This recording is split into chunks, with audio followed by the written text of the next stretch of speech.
Hello everyone. So in the previous two sessions we have discussed about org.apache.hadoop.io package interfaces and classes. So almost there are 5 interfaces and almost 36 classes and 2 IO exceptions are there. So far we have discussed 5 interfaces and almost 30 classes we have covered in the last 2 sessions. So let us continue in today's discussion with org.apache.hadoop.io package classes that are remaining now, and also some IO exception classes. So let us revise what are all the interfaces and classes we have discussed in the earlier session. Raw comparator, stringifier, writable, writable comparable, writable factory. These were the 5 interfaces that we have discussed. Next, there were 36 classes as I have told. Out of that 30 we have already discussed. So first one is abstract map writable, array file, array primitive writable, array writable, binary comparable. Then we have Bloom map file, Boolean writable, bytes writable. We have byte writable class available. Compressed writable is also available. Data output stream. We have also default stringifier. Apart from these, we have the class called double writable, elastic byte buffer pool. We have a class enum set writable for enumerations. We have a class float writable, generic writable, int writable, IO utils, long writables, map file, map writable class, MD5 hash class.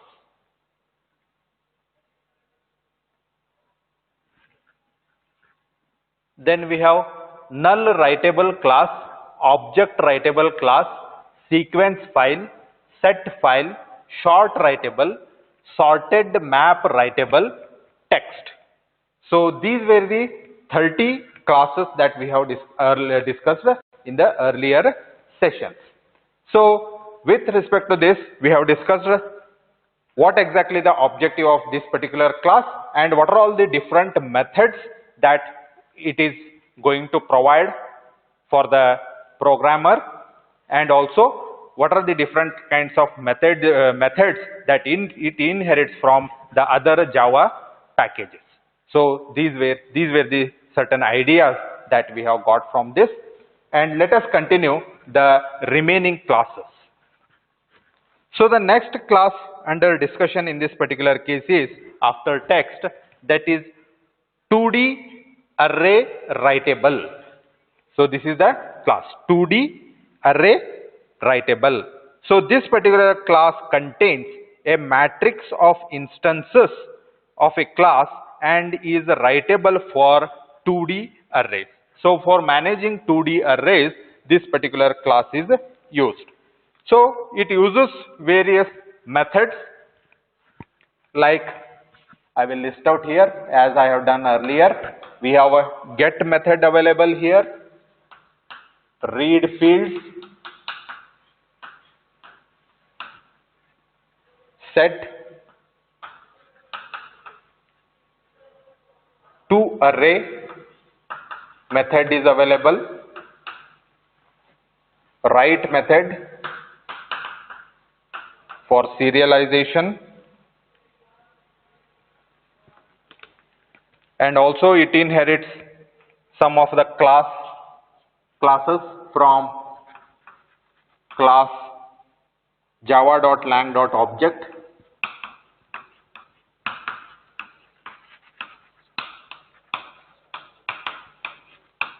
object.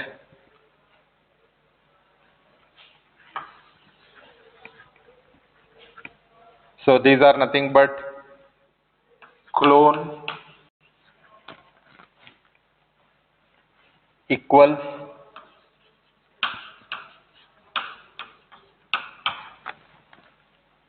We have finalize,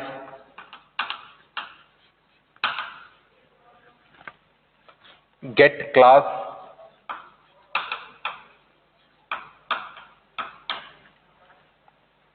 hash code,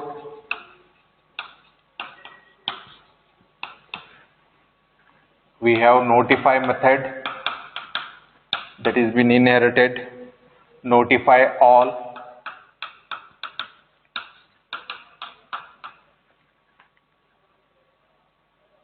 toString, and also wait. So these are the classes, the methods that are inherited from java.lang.object Java classes.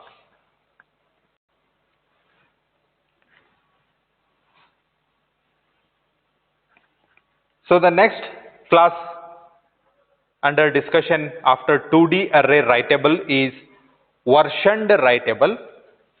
So this is called versioned writable class. It means to a base class for writables that provides version checking. Okay. So base class, it provides or it refers to a base class for writables that provides version checking. So version checking option is provided by this particular class. So this class is useful when a class may evolve so that instances written by the old version of the class may still be processed by the new version. To handle this situation, read fields, that is a method, read fields method implementation should catch version mismatch exception. Methods like, it includes methods like get version,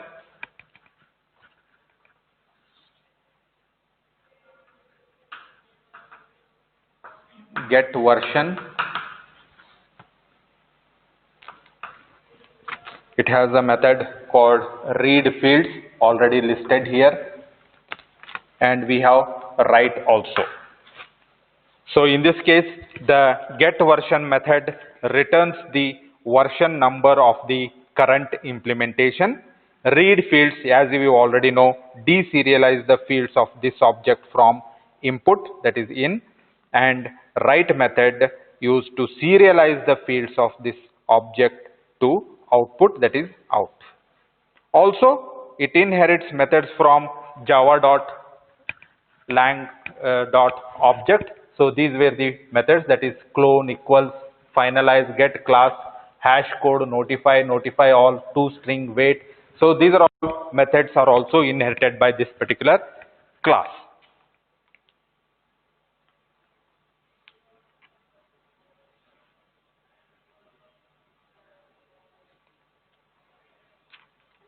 So these were the objective of this particular class, that is version writable. Then the next class under discussion is vint writable. Vint writable. So this particular class refers to a writable comparable object for integer values stored in the variable length format.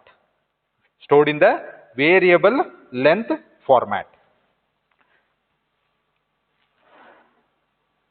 So here such values take between 1 and 5 bytes, smaller values take fewer bytes, and it includes methods like compare to,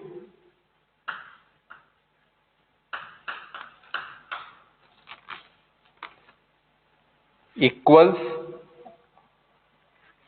already listed in this particular case, equals, get, we have hash code method available here, write, read fields,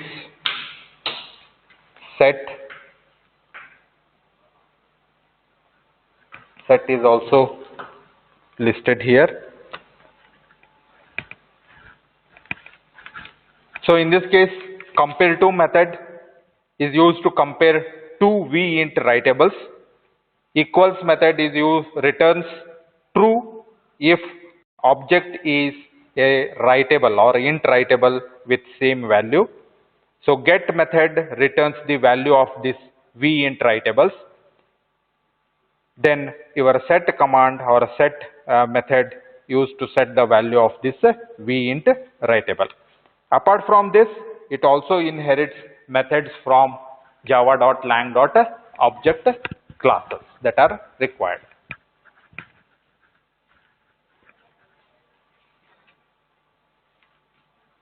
Then after vint writable, the next one is vlong writable class. So this vlong writable class refers to a writable comparable for longs in a variable length format. Variable length format. So here in this particular case, here also such values take between 1 and 5 bytes. Smaller values take fewer bytes, and also it includes methods that are all available in the previous class, that is a vint writable. So all are available here, such as your compare to, equals, hash code, get, read fields, set, write. Okay, so all these methods are also available in this particular case.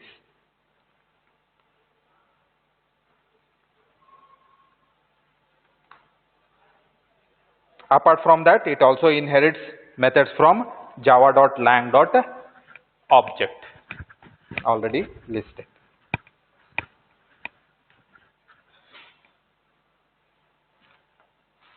Then we have, after vlong writable, we have writable comparator. We have a class called writable comparator. So writable comparator class refers to a comparator for writable comparables. Writable comparables. So this base implementation uses the natural and ordering, or what you can say, natural ordering to define alternate orderings and override the compare method. One may optimize compare intensive operations by overriding the compare method here. Static utility methods are provided to assist an optimized implementation of this particular method. So it provides methods like compare,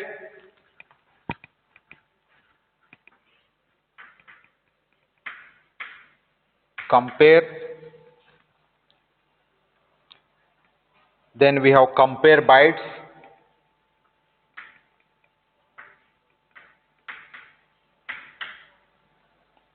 we have define here, define method is available, get method already listed here, then we have get configuration, yesterday we have discussed this, get configuration, get key class,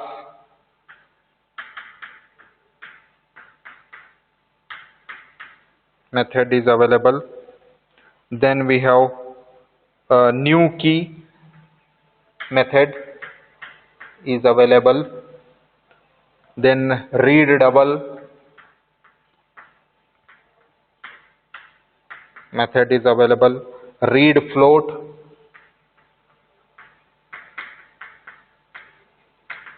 method is available, read int is available,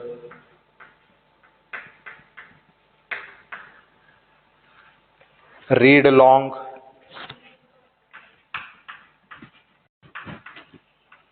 method is available, set configuration is available. So these were the methods that are available. So in this particular case, the new ones are compare, which is used for optimization hook, which compares two writable objects. Compare bytes method used for lexicographic order of binary data, define method to register an optimized comparator, get method for backwards compatibility. Then we have get key class here, which returns the writable comparable implementation class. Then we have hash bytes also. Have I written hash bytes? Not yet. So one more method is hash bytes. So this particular hash bytes method compute hash for binary data. We have new key, read double, read float, read int, read long, and set configuration methods available. Apart from this, it also inherits methods from the class java.lang.object. We have already listed that. In addition to this, it also inherits some of the classes, methods from the interface class.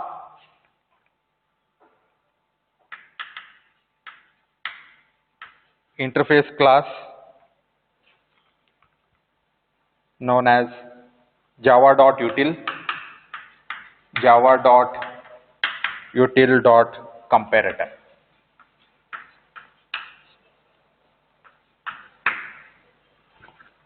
So it includes methods like comparing,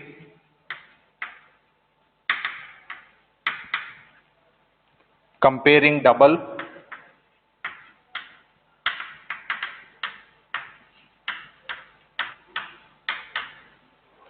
equals, natural order,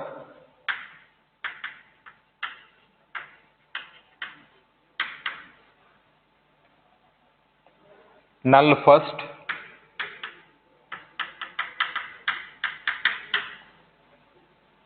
null last,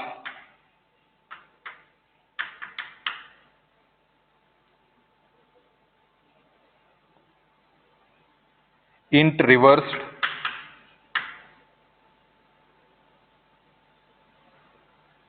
null last, and comparing int, comparing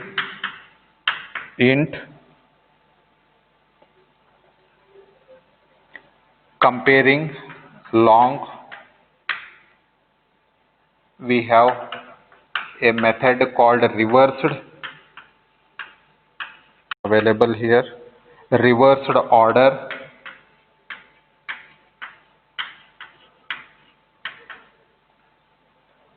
then comparing,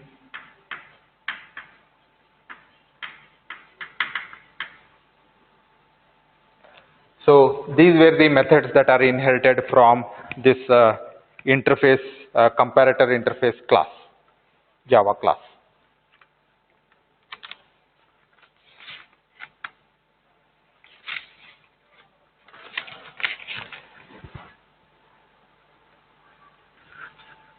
So this is about writable comparator. And the last class that is available under this package is writable factories. So this writable factories refers to the factories for non-public writables.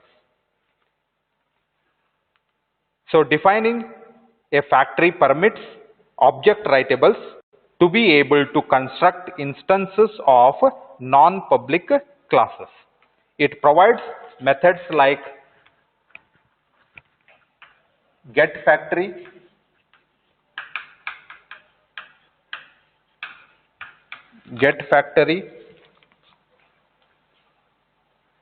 new instance,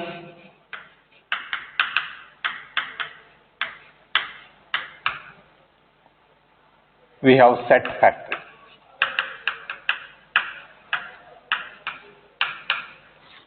So these were the methods that are available in this particular case. So this get factory defines a factory for a class. New instance method create a new instance of a class with a defined factory, and set factory method defines a factory for a class. Apart from this, it also inherits many of the methods from the class java.lang.object. So these were the 36 classes of what you can say java.hadoop.io package, apache.hadoop.io package. So apart from these interfaces and there is many number of classes, it also provides an exceptions. So these exceptions are something like this. So we have two exceptions as I have already told. First one is multiple IO exception. Second one is version mismatch exception. So let us see what is this multiple IO exception. So this multiple IO exception class, these are exceptions, okay? Exception class encapsulates a list of IO exception into an IO exception. So it provides various methods like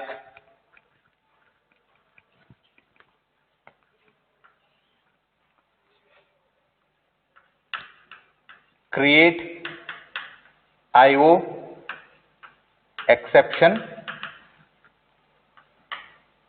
and also it provides get exception method. So this create IO exception method, it provides a convenient method to create an IO exception. And also it inherits lots of methods from the java.lang.throwable class. So let me list some of this throwable class.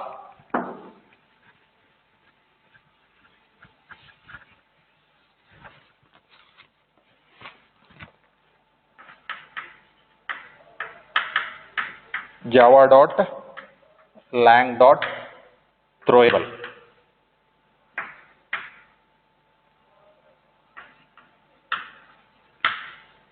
Throwable class like add suppressed,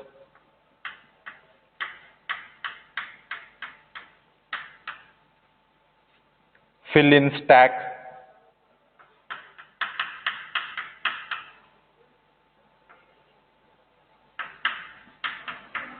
stack method is available, stack trace method is available, get course, get a cause method is available, get localized method, get localized message method is available, get message is available,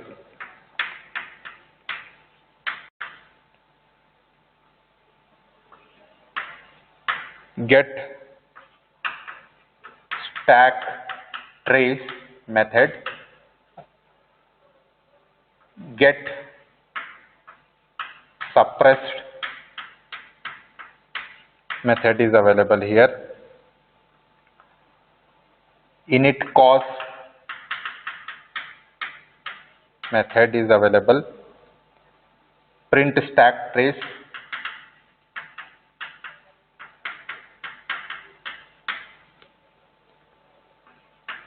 set stack trace method is available, and then to string. So these were the some of the methods that are inherited from java.lang.throwable class.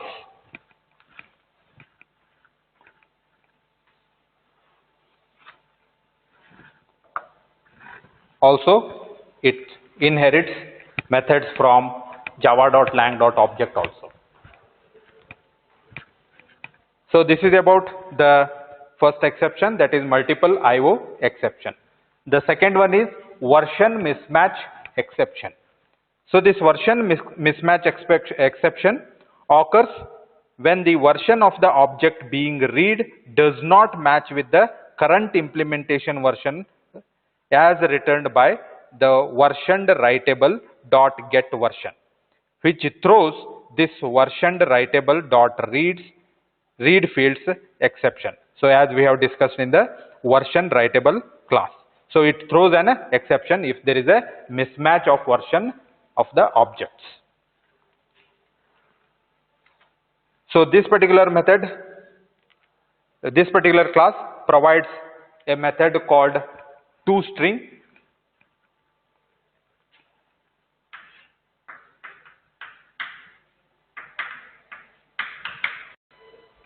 ToString, which returns string representation of this particular object, and also it inherits methods from java.lang.object and also the methods from the class java.lang.throwable. So all these particular methods are also inherited by this particular class.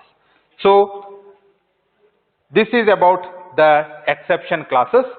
So overall in this Hadoop.io, apache.org.apache.hadoop.io package, we have 5 interfaces, 36 classes and 2 exception classes we have discussed. So I have already told you that please refer to this particular classes and have an idea, and also you dig into these particular methods, constructors of these particular classes in the hadoop.org website, as I have already displayed. I will display once again at the end of the class. So this is about the org.apache.hadoop.io package.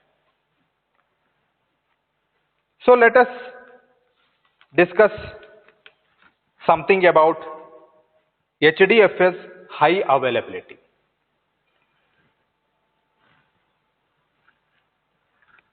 So HDFS high availability, okay, so means it provides facility of running the 2 different name nodes, we can say. Okay, so we will throw a light on this particular statement. So this high availability, Hadoop means the Hadoop should be available all the time. This is what the objective in this particular case. So how it is to be made available? So as we already know that Hadoop has certain elements, like a main element is name node and the data nodes. So these were the 2 components very essential for the HDFS management. So Hadoop HDFS is highly available file system. In HDFS, data gets replicated among the nodes in the Hadoop cluster by creating a replica of the blocks on the other slaves present in HDFS cluster. So whenever a user wants to access this data, they can access their data from the slaves which contain its blocks. At the time of unfavorable situations like failure of a node, a user can easily access their data from the other nodes because duplicate copies of blocks are present on the other nodes in the HDFS cluster. So this is the unfavorable. So unfavorable situations that leads to an HDFS designer to think about HDFS high availability. So in a HDFS cluster, the name node was a single point of failure, as you already know. Each Hadoop cluster contains a name node. The availability of an HDFS cluster depends upon the availability of the name node. In other words, the HDFS cluster would not be available if its name node cluster is not active. Okay, so this kind of situation affects the total availability of HDFS cluster in 2 ways. The first one is, if an unplanned event happens, like a machine crash occurs, then cluster would remain unavailable till an operator restarts the name node. Okay, so this is the first situation, right? So HDFS cluster would not be available if its name node cluster is not active. Okay, so what to do in that particular case? Okay, So what are the two main ways that it leads to the unavailability of HDFS? So first one, as I have already told, that is a crashing of a machine. Second option is, or second way is planned maintenance, such as upgradation of software or hardware on the name node machine would result in the cluster downtime. Okay, one is the first one is unplanned, that is suddenly the machine crashes. Okay, so this is also one of the failure reason. And one more thing is the planned one, that is nothing but we want to upgrade, or what I can say, we are shutting down the name nodes or HDFS cluster for maintenance purpose. So this is the planned one. So during the maintenance period, your name node is not at all available for processing. Okay, so these were the two options or two ways where our HDFS cluster is not at all available. So these particular problems are addressed by HDFS high availability feature, which provides a facility of running two different name nodes in the same cluster. These name nodes can run in an active or passive configuration, which enables a fast failover to a new name node in case of a machine failure or machine crashes. A typical high availability cluster comprises two separate machines that are configured as name nodes. At any instant, only one name node is in an active state and the other will be in the standby state. The active name node performs all the client operations in the cluster and the standby name node acts as a slave, which maintains enough state for providing a fast failover if required. You can deploy an high availability cluster by preparing the following. That is name node machines. Let me write this. Name node machines.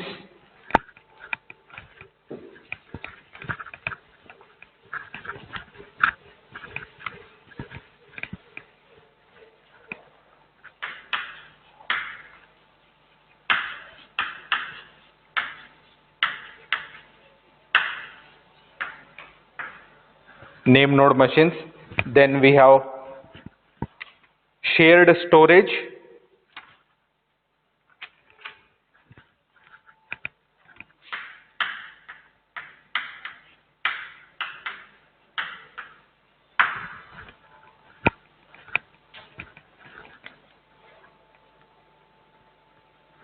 Okay, means what? These two can deploy an high availability cluster. Okay, that are name node machines and shared storage. Okay, to provide high availability, HDFS high availability feature. These are the two components that are used. So these are name node machines. These are the machines on which you can run an active and also the standby name nodes. These name node machines must have similar hardware configurations. Okay, so this is the requirement for implementation of name node machines. The second one is shared storage.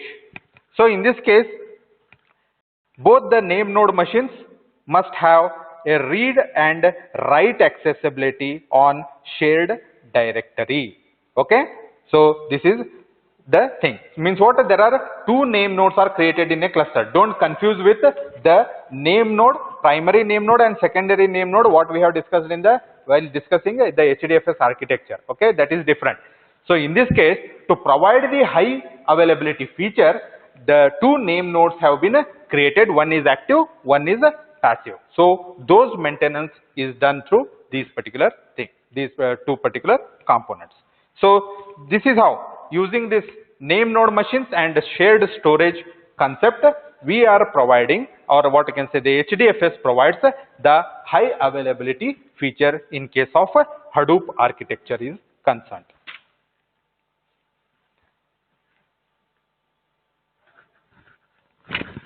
Then coming to the last part of this particular unit, that is features of HDFS. So as we already know, there are three main features that are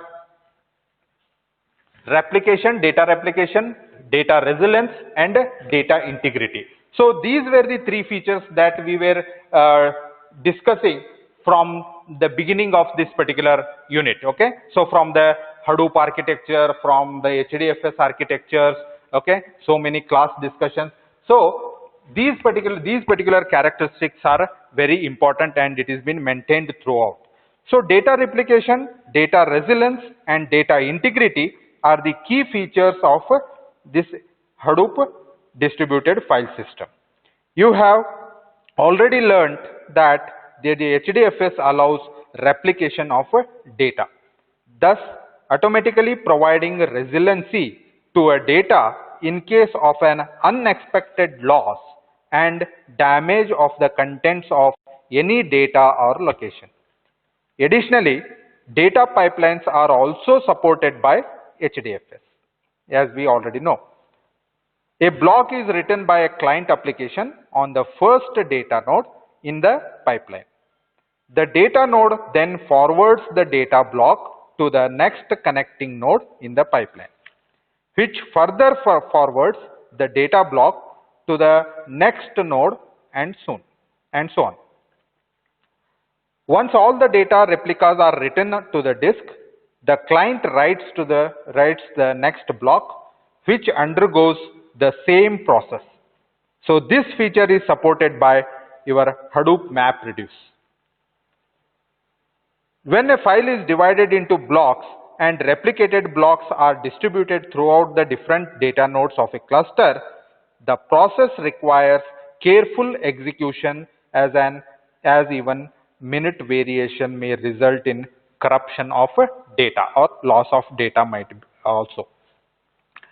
So therefore, HDFS ensures the third characteristic, that is data integrity throughout the cluster with the help of the following features, that is maintaining transaction logs, validating the checksum, and creating the data blocks.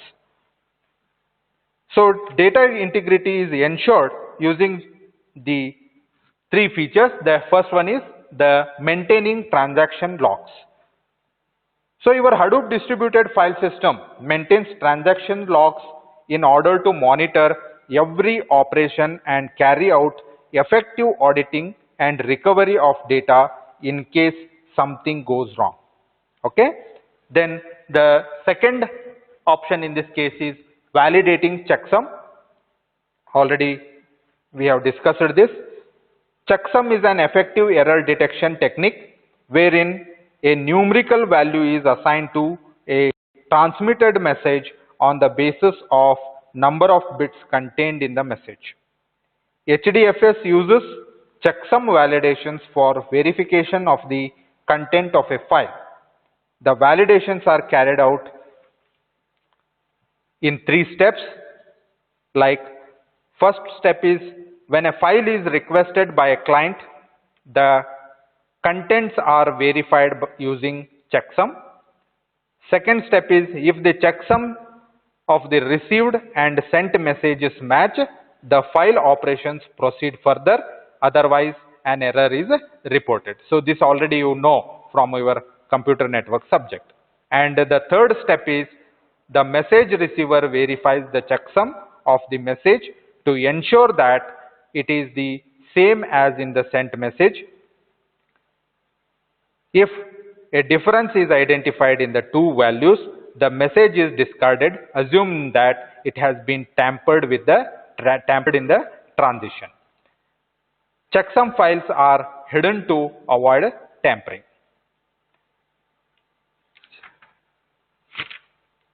Then the third way to maintain the data integrity is by creating the data blocks.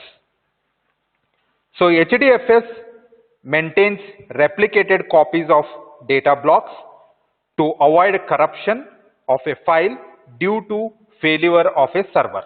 Okay, so this particular feature we have already discussed in the HDFS architecture. So the degree of replication, the number of data nodes in the cluster, and the specifications of the HDFS namespace are identified and implemented during the initial implementation of a cluster. However, these parameters can be adjusted any time during the operation of the cluster. Data blocks are sometimes called as block servers. A block server is primarily stores data in a file system and maintains the metadata of a block. Block server carries out the following functions that are: first one is storage of data on a local file system. HDFS supports different operating systems and provides a similar performance on all of them. Second one is storage of metadata of a block on the local file system on the basis of a similar template on the name node.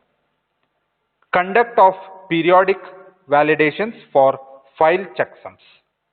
That is very much necessary. Intimation about the availability of blocks to the name node by sending the health reports regularly. This also we have discussed. On-demand supply of metadata and data to the clients, where the client application programs can directly access the data nodes. Then the last one is movement of data to connected nodes on the basis of pipelining the model. Okay, so all these particular functions are taken from your HDFS operation only. So the manner in which the blocks are placed on the data nodes critically affect the data replication and support for pipelining. HDFS primarily maintains one replica of each block locally. A second replica of the block is then placed on a different rack to guard against the rack failure. The third replica is maintained on a different server of a remote rack. Finally, additional replicas are sent to random locations in local and remote clusters. However, without proper supervision, one data node may get overloaded with data while another is empty. To address and avoid these possibilities, HDFS has a rebalancer service that balances the load of data on the data nodes. The rebalancer is executed when a cluster is running and can be halted to avoid congestion due to network traffic. The rebalancer provides an effective mechanism, however, it has not been designed to intelligently deal with every scenario. For instance, the rebalancer cannot optimize for access or load patterns. These features can be anticipated from further releases of HDFS. The HDFS balancer rebalances data over the data nodes, moving blocks from the overloaded to underloaded nodes. System administrator can run the balancer from the command line when new data nodes are added to the cluster. So in a nutshell, we can say super user of HDFS has the capability to run the balancer, and also balancer will not balance between individual volumes on a single data node. Okay, so this is about the HDFS feature and operation. So I think with this we come to an end of this particular second unit. Okay.